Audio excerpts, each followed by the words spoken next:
So, if you're watching this video, you probably know what this game is all about. You're a guy in a cataclysm where the sun is heating up abnormally, and after a while you have to fight against or survive entities known as visitors. And for that, you have to interview people that come into your house, into your home, looking for shelter, looking for help. You can decide if they go in or they just have to go along their way. But that's not the point of the video.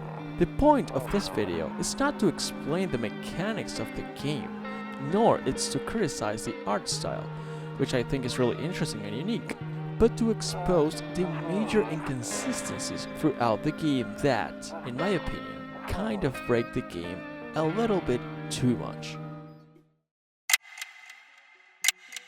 Let's start with the first problem of this game, the sun.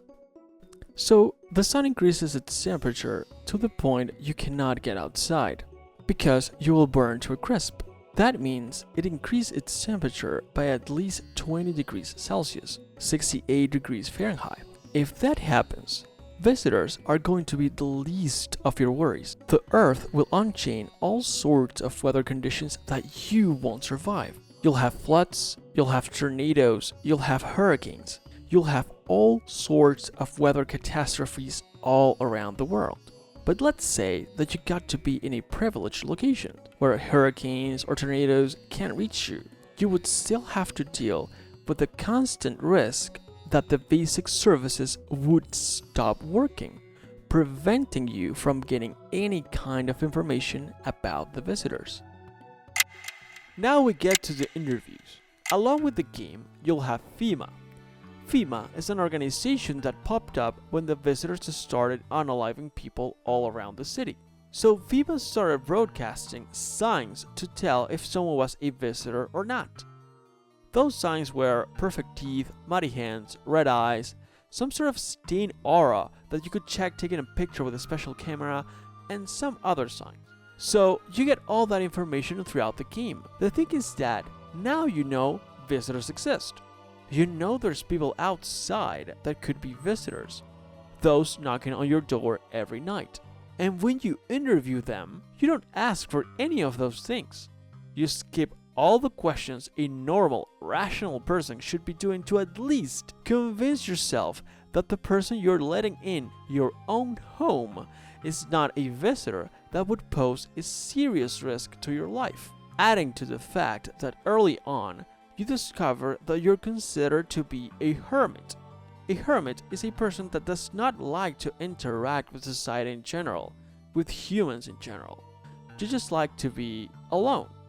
So you, a complete hermit, now are this person that is willing to let people inside your home with the minimum amount of information, not knowing if they're telling the truth, and not even screening them from the signs that FEMA, throughout their broadcasts, is telling you to look out for. It's like the guy completely forgot what he was, that people can have bad intentions even if they're not visitors, or that they can in fact be visitors. He completely forgets everything about common sense. Once the characters are inside, you can check them for signs. As I said before, the eyes, the fingernails, the hands, the aura, etc. We later on discover, and if you play the game enough, that the signs are completely useless. You cannot trust that if someone has perfect teeth, they are a visitor. Even if they have 3 combined characteristics, perfect teeth, red eyes, and shaven armpits, you can actually unalive a human. You will make mistakes. So you realize that it's a 50-50. It's a coin flip. Sometimes you get lucky. The signs are too obvious to miss, like really obvious. For example, too much of an erratic or aggressive behavior, or they have a gaping hole in their chest. That's the only way you can actually be sure that someone is a visitor. But the signs are completely useless. So, the game is not about being a sort of detective and choosing and making decisions based on the signs. No, you're up to your luck. If you're lucky enough, you catch a visitor. If you're not, you unalive a human.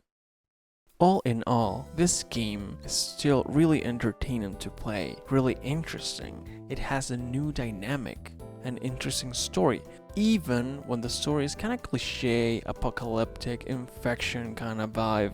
It's still a game that's really artistic and entertaining, and it is worth giving it a try.